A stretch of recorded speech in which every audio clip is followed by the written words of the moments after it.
The everyday individual in ancient Egypt is different than the elite.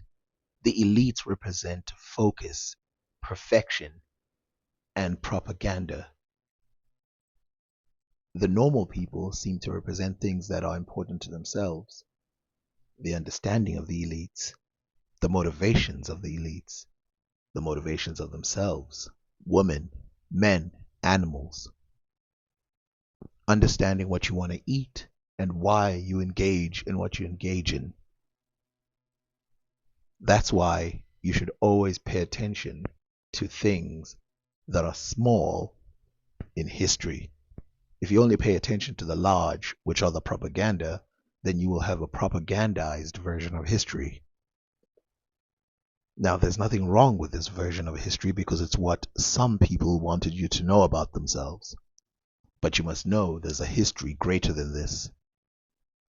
And so, we should look at the ostracon. This ostracon doesn't live up to the level of art that you find all over the tombs of Egypt and the houses and all stuff like that, and including the graves. If you look here, this is a grave site.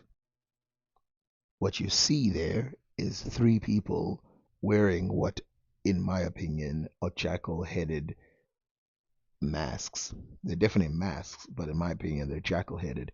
You can see inside the what they call a grave, there's another person sitting right there dressed as Anubis.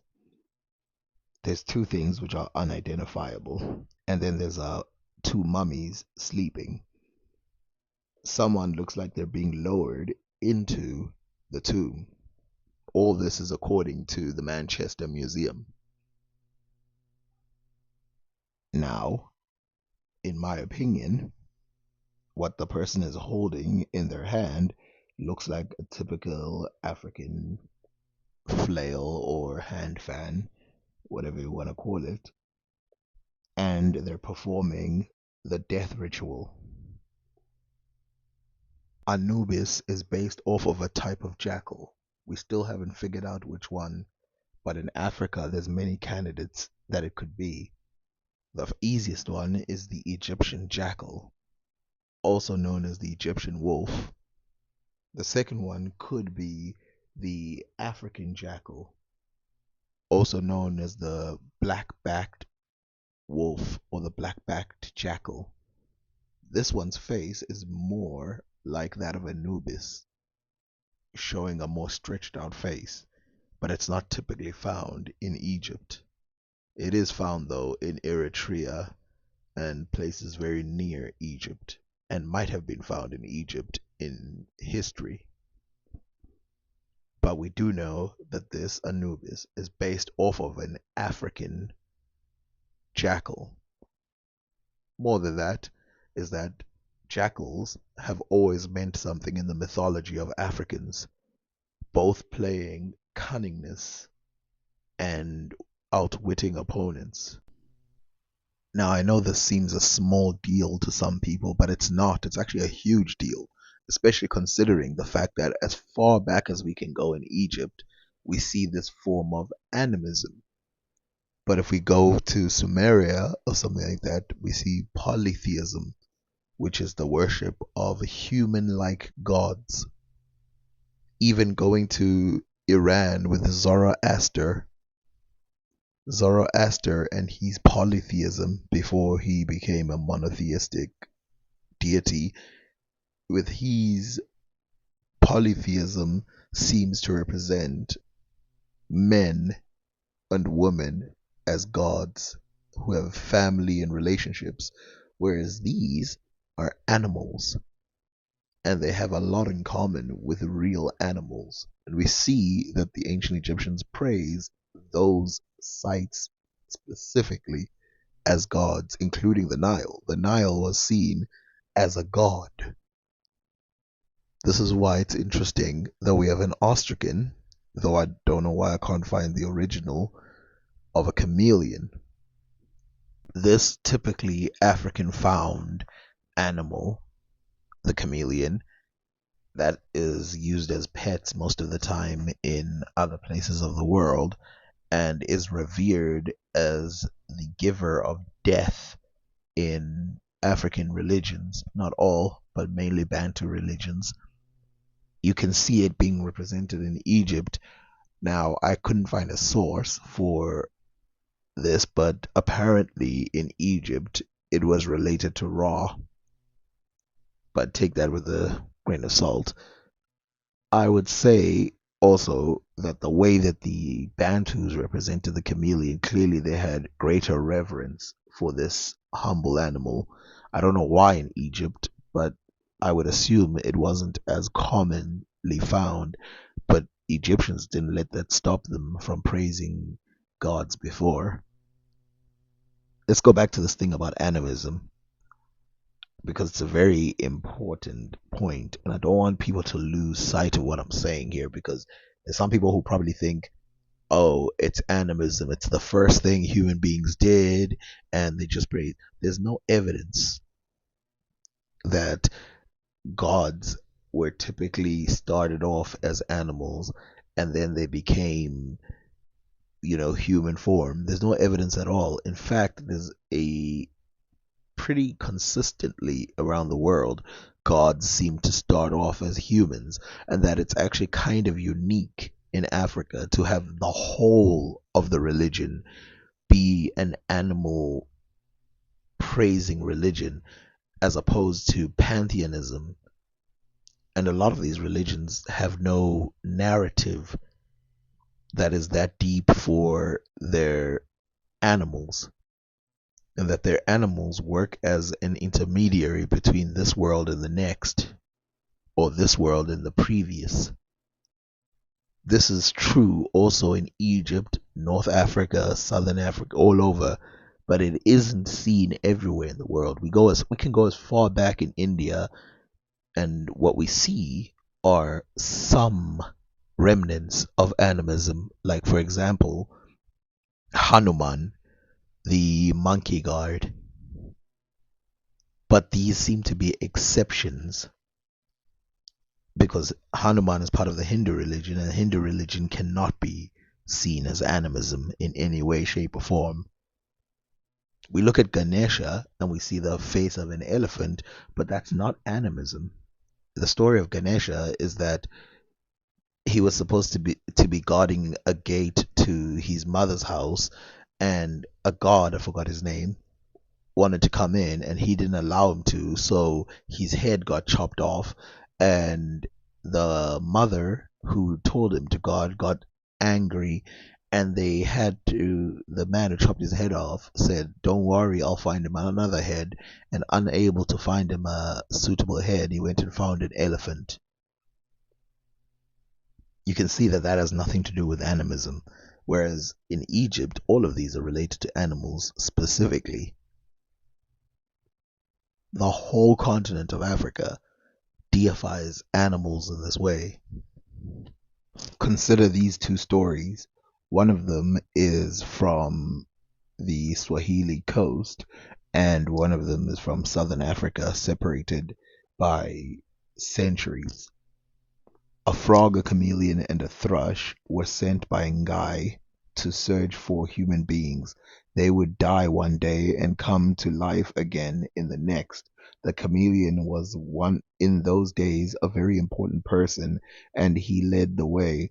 They went on their mission, and presently the chameleon saw some people lying apparently dead. As they approached the corpses, he called out to them softly. The bird asked what he was making that noise for. The chameleon said he was calling the people who have gone forward to come back. The bird said that it was impossible to find people who come back to life, but the chameleon said it was possible, pointing out that he himself goes forward and comes back, referring to the movements of his body.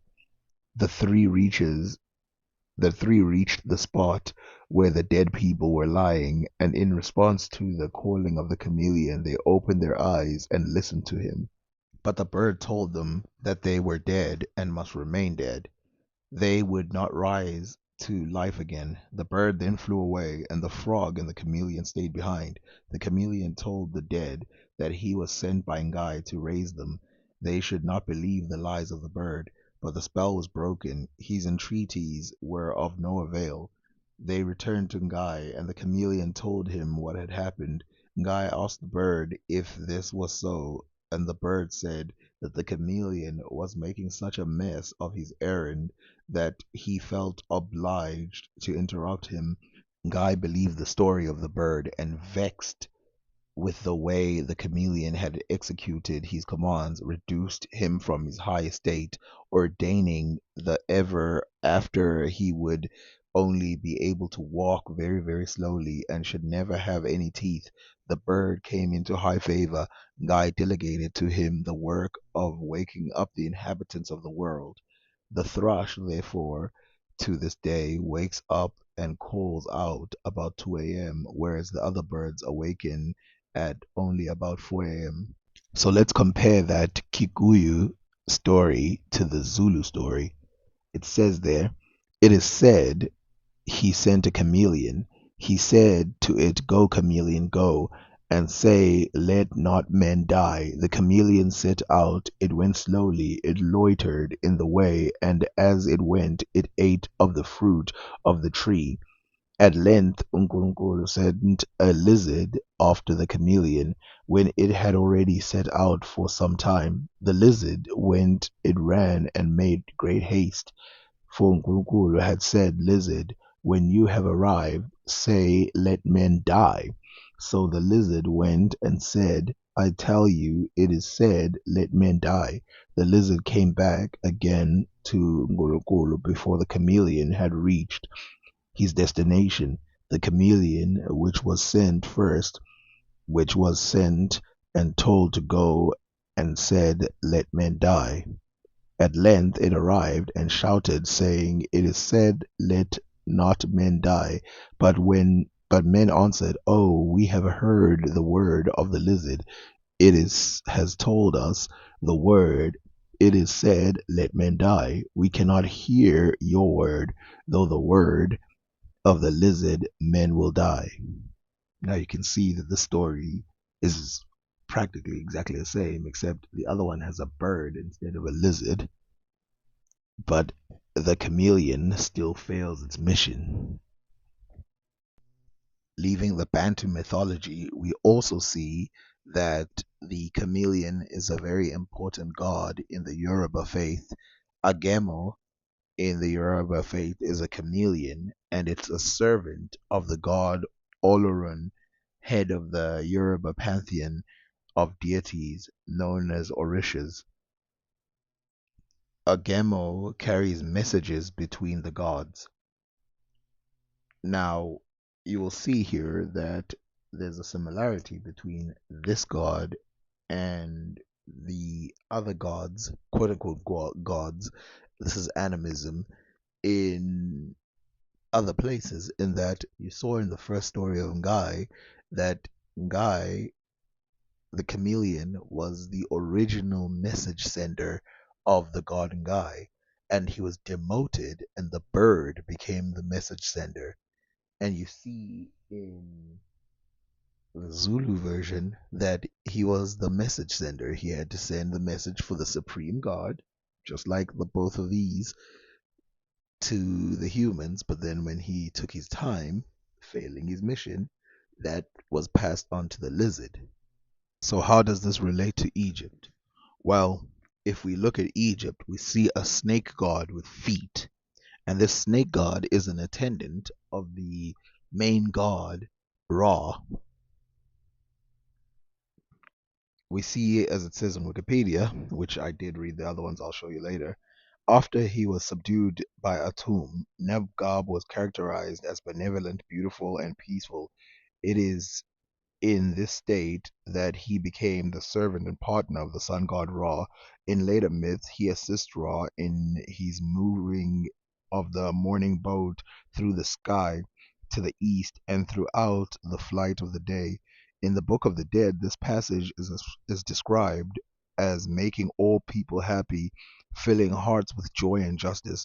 Additionally, Nehebgao is said to have served the dead kings in this period, providing food, transmitting messages, and intervening with other deities on their behalf. Now, what we see here is a clear shift from a chameleon to a snake. And you will see this because it is written in several other places that the conflation of a chameleon and the snake happened a long time ago. And you can see with the other mythologies and the Bantu mythologies, it is it happens all the time that um, animals will change depending on what is available in their local region.